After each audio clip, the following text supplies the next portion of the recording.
ecemcan. Käbem, akşam seni düşümde gördüm. Günnüzler bolan soň bar pikirim derdim. Gözsüz galan käbem, sen meniň merdim. Ömrüň uzak bolsun, janym ecemcan. Akşamky düşümi gowaýar ýaryn. Kä wagtlar şeýle düşler görýärin.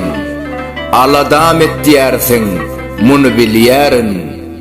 Dünýä dursun, sen nur, käbem ecemcan. Yalançyda sensiň, baýlygym barym. Iň gymmatly zadym, namusym arym. Jannan elizlänim, yüzümde nurum. Başymyň altyndan täji ecemcan.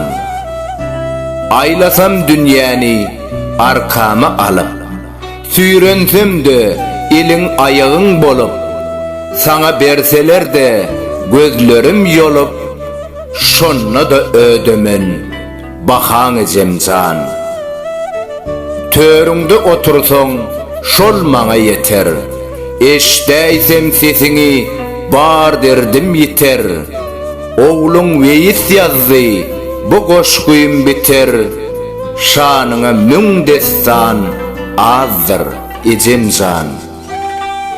Autory Weýis Kömekow, Okan Toýçy Hekimow.